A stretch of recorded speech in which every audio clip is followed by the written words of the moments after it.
Olá, seja bem-vindo ao meu canal Pura Consciência. Se você está sempre em movimento, mas ainda quer desfrutar de uma boa leitura, os audiolivros são a solução perfeita. Abordando temas e livros que são de pura consciência, aqui você encontrará as melhores recomendações de audiolivros para contribuir e otimizar o seu tempo. Se você, assim como eu, gosta de coisas práticas, uma sugestão é que você acelere um pouco o vídeo, indo em configurações e ajustando a velocidade que mais te agrada. Capítulo 2. Pensamentos são coisas. Pensamentos são coisas. O homem que pensou a sua sociedade com Thomas Edison. Realmente, pensamentos são coisas. E coisas poderosas quando se misturam à definição de objetivo, persistência e a um desejo ardente de sua tradução em riqueza ou outros objetos materiais. Há alguns anos, Edwin C. Barnes descobriu o quanto é real que você pode pensar em enriquecer. Sua descoberta não aconteceu de uma vez só. Chegou aos poucos e começou com um desejo ardente de se tornar sócio do grande Thomas Edison. Uma das principais características do desejo de Barnes era ser definido. Ele queria trabalhar com Edison, não para ele. Preste muita atenção à história de como ele transformou seu desejo em realidade e você terá uma compreensão melhor dos princípios que levam à riqueza. Quando esse desejo, ou esse pensamento, passou por sua cabeça pela primeira vez, ele não tinha condições de agir para torná-lo realidade. Havia dois problemas no caminho. Ele não conhecia Edison e não tinha dinheiro suficiente para comprar uma passagem de trem para West Orange, Nova Jersey, onde ficava o famoso laboratório de Edison. Esses problemas teriam desanimado a maioria das pessoas de tentar realizar seu desejo. Mas esse não era um desejo comum. O inventor e o vagabundo. Edwin C. Barnes apresentou-se no laboratório de Edison e anunciou que estava ali para tratar de negócios com o inventor. Anos mais tarde, ao falar sobre esse primeiro encontro, Edison disse sobre Barnes: ele estava ali na minha frente, parecendo um vagabundo comum, mas tinha alguma coisa na expressão de seu rosto que transmitia a ideia de que estava determinado a conseguir o que tinha ido buscar. Anos de experiência com os homens me ensinaram que, quando um homem realmente deseja alguma coisa tão profundamente que se dispõe a apostar todo o seu futuro em uma única jogada para conseguir essa coisa, ele tem certeza da vitória. Dei a ele a oportunidade que pediu porque vi que estava decidido a ficar ali até conseguir o que queria. Eventos subsequentes provaram que não cometi um engano. Não pode ter sido a aparência do rapaz que abriu as portas para seu começo no escritório de Edison. Ela depunha contra ele, definitivamente. O que contou foi o que ele pensava. Barnes não se tornou sócio de Edison na primeira conversa. O que ele conseguiu foi uma chance de trabalhar nos escritórios de Edison por um salário bem simbólico. Passaram-se meses. Nada aconteceu para tornar mais próxima a meta que Barnes havia estabelecido como objetivo principal definido. Mas algo importante estava acontecendo na cabeça de Barnes. Ele intensificava constantemente o desejo de se tornar sócio de Edison. Psicólogos disseram com propriedade: quando alguém está realmente pronto para uma coisa, ela aparece. Barnes estava pronto para uma sociedade com Edison. E estava determinado a se manter pronto até conseguir o que queria. Ele não disse a si mesmo: ah, bom, de que adianta? Acho que vou mudar de ideia e tentar arrumar um emprego de vendedor. Mas disse: vim aqui para ser sócio de Edison e vou conseguir o que quero, nem que leve o resto da minha vida. Ele estava falando sério. Que história diferente as pessoas contariam, se apenas adotassem um objetivo definido e o mantivessem até ele ter tempo de se tornar uma obsessão dominadora. Talvez o jovem Barnes não soubesse disso naquele momento, mas a determinação canina e a persistência em se concentrar em um único desejo desgastariam toda oposição e o levariam à oportunidade que ele procurava. Quando a oportunidade surgiu, veio de uma direção diferente com uma forma distinta das que Barnes esperava. Esse é um dos truques da oportunidade. Ela tem o hábito tímido de entrar pela porta dos fundos. E frequentemente surge disfarçada de infortúnio ou derrota temporária. Talvez por isso tantas pessoas deixem de reconhecer a oportunidade. Edison havia acabado de aperfeiçoar um novo aparelho, conhecido na época como máquina de ditado Edison. Seus vendedores não se entusiasmaram com a máquina. Não acreditaram que pudesse ser vendida sem um grande esforço.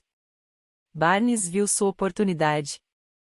Ela havia chegado silenciosamente, escondida na máquina de aparência esquisita que só interessava a Barnes e ao inventor.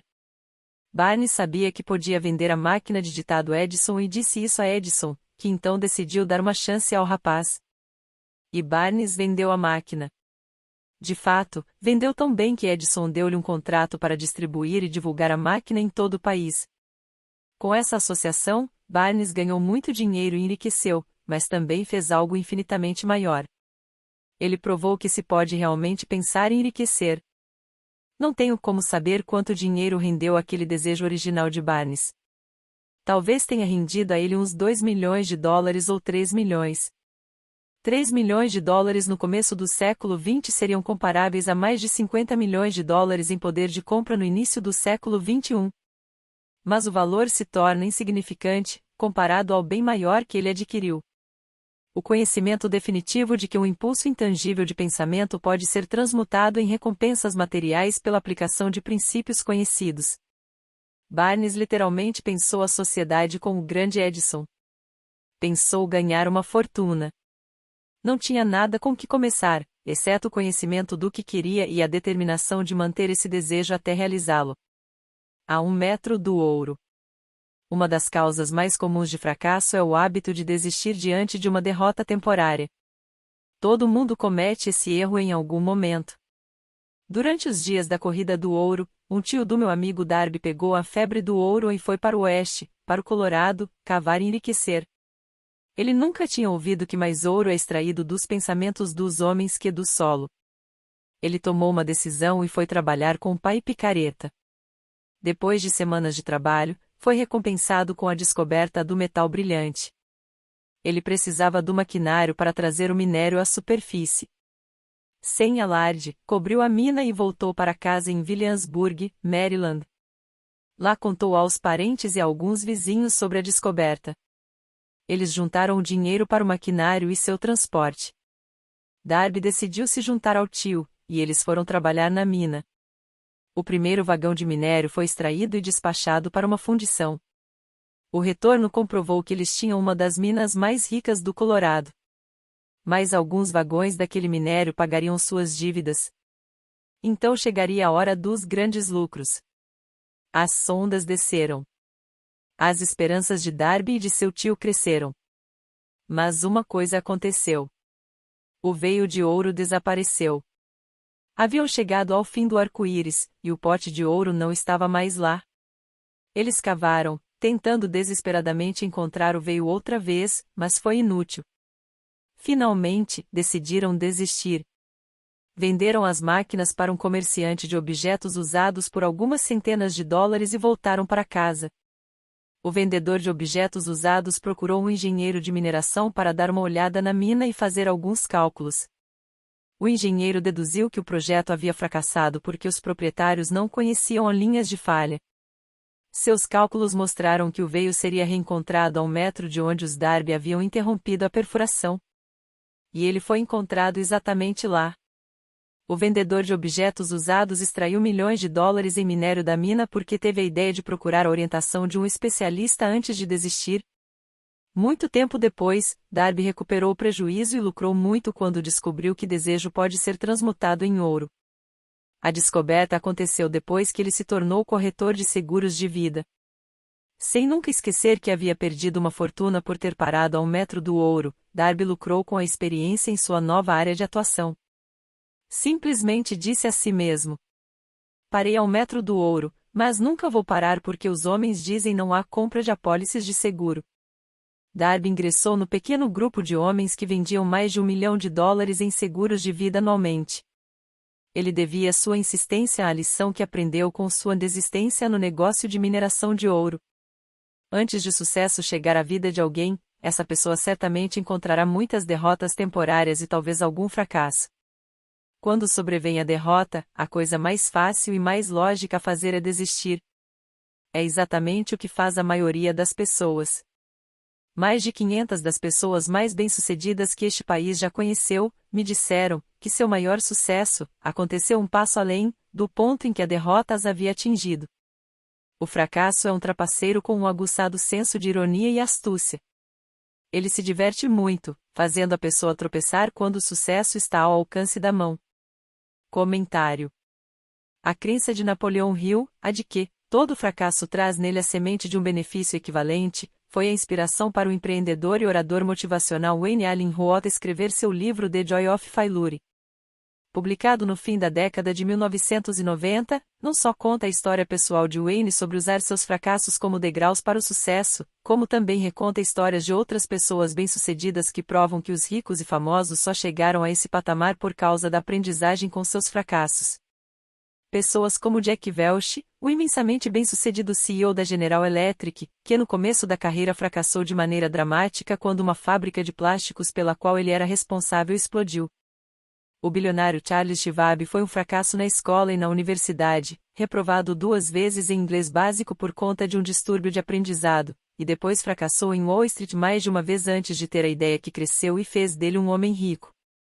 Sylvester Stallone, Bruce Willis, Oprah Winfrey, Bill Clinton, Steve Jobs, Donald Trump e muitos outros conhecidos empreendedores tiveram que fracassar para aprender as lições que, em última análise, fizeram deles sucessos. Cada um deles tem um fracasso, mas nenhum foi derrotado. Charles F. Kettering, que patenteou mais de 200 invenções, inclusive a ignição do automóvel, a vela de ignição, freio para ar-condicionado e a transmissão automática, disse: desde os 6 anos de idade até se formar na faculdade, a pessoa tem que fazer 3 ou 4 exames por ano. Se é reprovada em um deles, está fora. Mas um inventor está quase sempre fracassando. Ele tenta e falha talvez 1000 vezes. Se tem sucesso uma vez, é vitorioso. Essas duas coisas são diametralmente opostas. Dizemos frequentemente que nosso maior trabalho é ensinar a um funcionário recém-contratado como falhar de modo inteligente. Temos que treiná-lo para experimentar muitas e muitas vezes, e continuar tentando e falhando até aprender o que vai dar certo. Fracassos são só tentativas em um treino. Uma aula de 50 centavos, sobre persistência. Pouco depois de Darby ter recebido seu diploma na Universidade dos Golpes Duros, ele testemunhou algo que provou que, não, nem sempre significa não. Uma tarde, ele ajudava o tio a moer trigo em um moinho antiquado. O tio operava uma grande fazenda onde viviam vários agricultores arrendatários. A porta se abriu silenciosamente, e uma criança pequena, filha de um colono, entrou e se posicionou perto da porta. O tio levantou a cabeça, viu a criança e resmungou para ela. O que você quer? A criança respondeu mansamente. Minha mãe disse, para mandar 50 centavos para ela. Não vou mandar nada, respondeu o tio. Vá já para casa. Mas a menina não se moveu. O tio continuou trabalhando, sem notar que ela não havia ido embora. Quando levantou a cabeça de novo, e a viu ali parada, ele disse: já falei para ir para casa. Vá, ou vai apanhar. Mas ela não se mexeu. O tio soltou o saco de grãos que estava prestes a despejar no moinho e começou a andar em direção à criança. Darby prendeu a respiração. Ele sabia que o tio tinha um temperamento explosivo. Quando o tio chegou ao local onde estava a criança, ela deu um rápido passo à frente, olhou nos olhos dele e gritou a plenos pulmões: minha mãe vai ter esses 50 centavos. O tio parou, olhou para ela por um minuto, pôs a mão no bolso, pegou $0,5 e deu a ela. A criança pegou o dinheiro e recuou lentamente em direção à porta, sem desviar os olhos do homem que havia acabado de vencer. Assim que ela saiu, o tio sentou-se sobre uma caixa e olhou pela janela, para o espaço, por mais de 10 minutos. Estava pensando admirado na chicotada que havia acabado de levar. Darby também estava pensando. Aquela era a primeira vez em sua vida que ele tinha visto uma criança dominar deliberadamente um adulto. Como ela fez aquilo? O que aconteceu para fazer seu tio perder a ferocidade e ficar manso como um cordeiro? Que estranho poder a criança usou que fez dela, senhora da situação? Essas perguntas passavam pela cabeça de Darby, mas ele só encontrou a resposta anos mais tarde, quando me contou a história. Estranhamente, a história dessa experiência incomum me foi contada no velho moinho, no mesmo lugar onde o tio levou o golpe. Estávamos ali no velho moinho mofado, e Darby repetiu a história, que concluiu com uma pergunta. O que acha disso? Que estranho poder aquela criança usou que dominou completamente meu tio?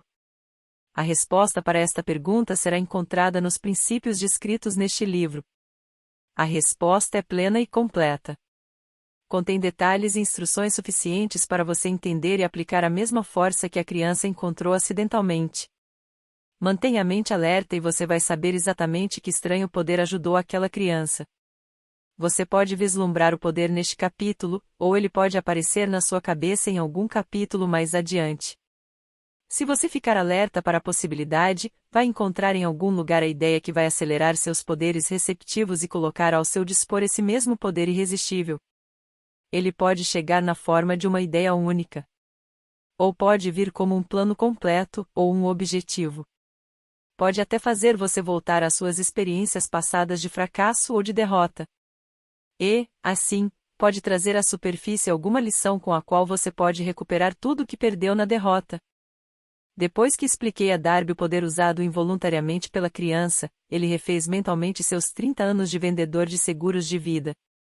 Quando reviu sua trajetória, ficou claro para ele que o sucesso era devido, em grande parte, à lição que havia aprendido com a criança. Darby assinalou. Toda vez que um cliente potencial tentava me dispensar sem comprar a apólice, eu via aquela criança parada no velho moinho, os olhos brilhando desafiadores, e dizia a mim mesmo, tenho que fazer essa venda. A maior parte de todas as vendas que fiz ocorreu depois que as pessoas disseram não. Ele também lembrou seu engano de ter parado a apenas 1 metro do ouro. Mas, disse, aquela experiência foi uma bênção disfarçada. Ela me ensinou a seguir em frente, por mais difícil que seja, e essa era uma lição que eu precisava aprender antes de ter sucesso em alguma coisa.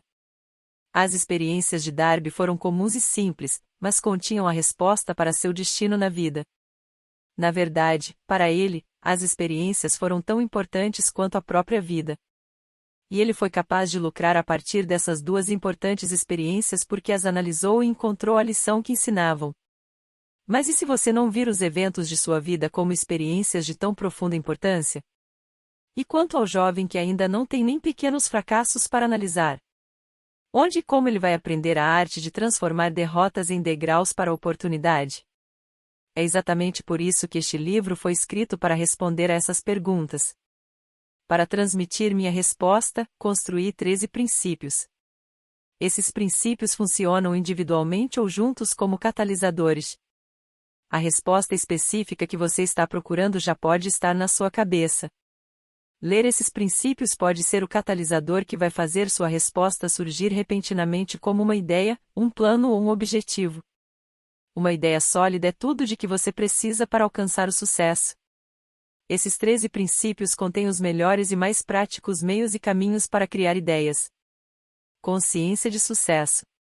Antes de continuar na descrição desses princípios, você precisa saber, quando a riqueza começar a chegar, vai chegar tão depressa e com tamanha abundância que você vai se perguntar onde ela esteve escondida durante todos aqueles anos magros.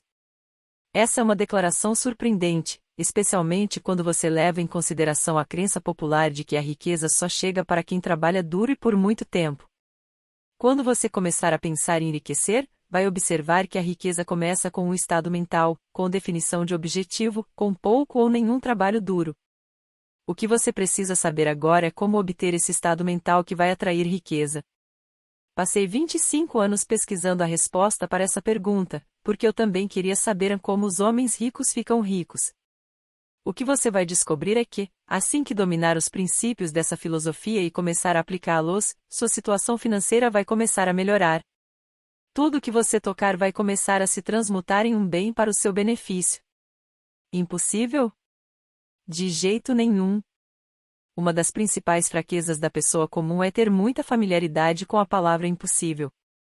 Sabemos todas as regras que não vão funcionar. Conhecemos todas as coisas que não podem ser feitas. Este livro foi escrito para aqueles que procuram as regras que tornaram outros bem-sucedidos e estão dispostos a apostar tudo nessas regras. O sucesso chega para aqueles que se tornam conscientes do sucesso. O fracasso acontece para aqueles que se permitem tornar conscientes do fracasso. O propósito deste livro é ajudar você a aprender a arte de mudar sua mentalidade de consciente do fracasso para consciente do sucesso. Outra fraqueza é o hábito de mensurar tudo e todos por suas próprias impressões e crenças.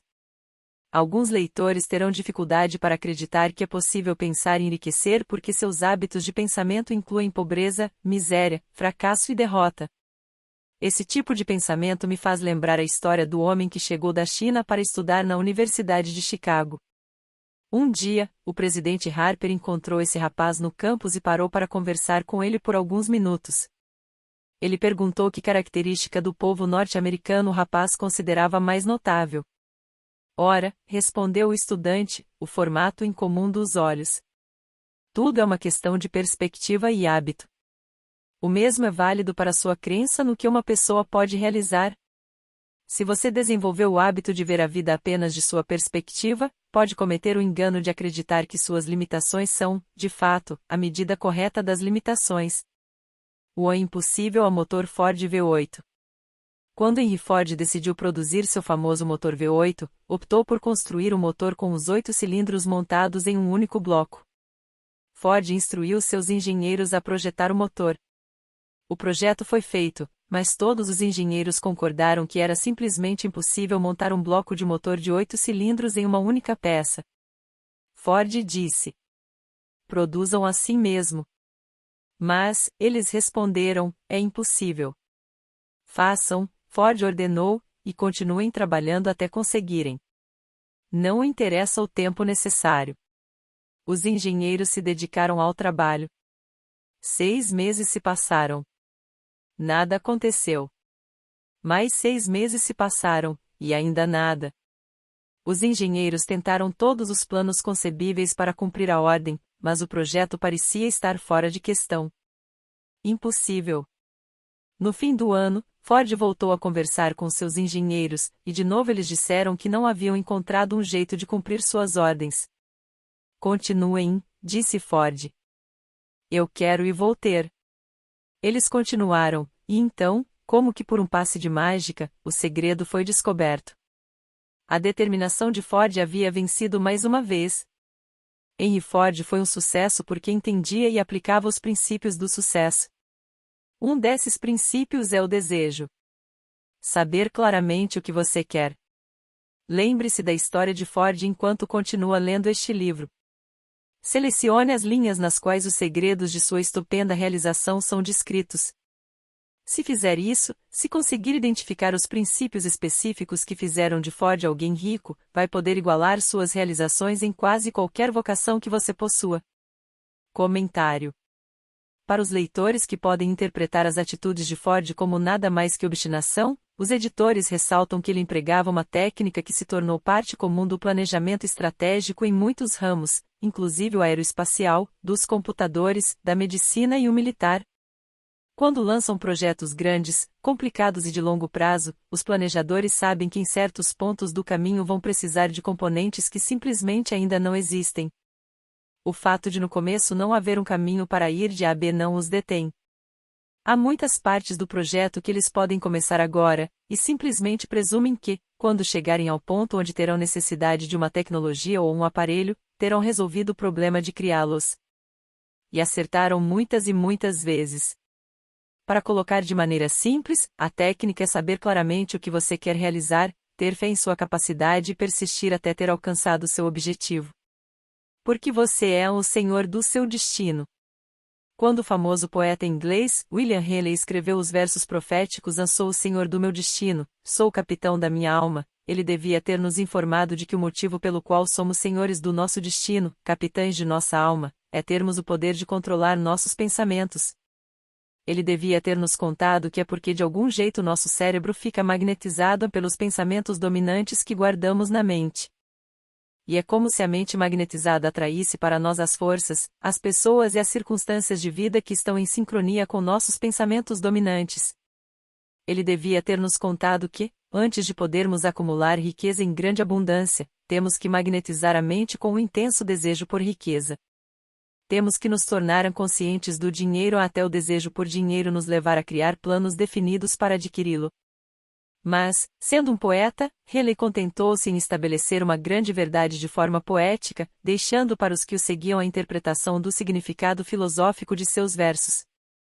Pouco a pouco a verdade se revelou, até eu saber com certeza que os princípios descritos neste livro contêm o segredo do domínio sobre nosso destino econômico. Princípios que podem mudar seu destino. Agora estamos prontos para examinar o primeiro desses princípios, e, enquanto o examinamos, peço que você mantenha a mente aberta. Enquanto ler, lembre-se de que esses princípios não foram inventados por mim. Nem são invenção de ninguém. Esses princípios funcionaram para milhões de pessoas literalmente. Você também pode colocá-los para trabalhar para você e para seu próprio e duradouro benefício. Vai descobrir que não é difícil, é fácil. Há alguns anos, fui o patrono da turma da Salem College em Salem, Virgínia Ocidental. No discurso, enfatizei com tanta intensidade a necessidade de ter um desejo ardente que um dos formandos se convenceu completamente e fez disso uma pedra fundamental da própria filosofia. Aquele rapaz se tornou congressista e uma figura importante na administração do presidente Franklin D. Roosevelt. Ele escreveu para mim uma carta em que colocou com tanta clareza sua opinião sobre o princípio do desejo delineado no próximo capítulo que decidi publicar sua carta como introdução desse capítulo. Ela dá uma ideia das recompensas que virão. Meu caro Napoleão, minha atuação como membro do Congresso me fez conhecer os problemas de homens e mulheres, e escrevo para oferecer uma sugestão que pode se tornar útil para milhares de pessoas dignas. Em 1922, você discursou na formatura da Salem College, e eu era um formando. Naquele discurso, você plantou em minha mente uma ideia que foi responsável pela oportunidade que agora tenho de servir as pessoas de meu estado, e será responsável, em grande medida, por qualquer sucesso que eu possa ter em meu futuro. Lembro como se fosse ontem da maravilhosa descrição que você fez do método pelo qual Henry Ford, um homem de pouca escolaridade, sem nenhum dinheiro e sem amigos influentes, alçou voos muito altos. Foi então que tomei minha decisão, antes mesmo de você concluir seu discurso, de conquistar meu lugar, quaisquer que fossem as dificuldades que tivesse que superar. Milhares de jovens vão concluir os estudos esse ano e nos próximos anos. Cada um deles estará procurando uma mensagem de incentivo prático como a que recebi de você. Vão querer saber para onde se voltar, o que fazer para começar na vida. Você pode dizer a eles, porque ajudou muita gente a resolver seus problemas. Existem hoje milhares de pessoas nos Estados Unidos que gostariam de saber como podem transformar ideias em dinheiro, pessoas que têm que começar do zero, sem recursos, e recuperar suas perdas. Se alguém pode ajudá-las, essa pessoa é você.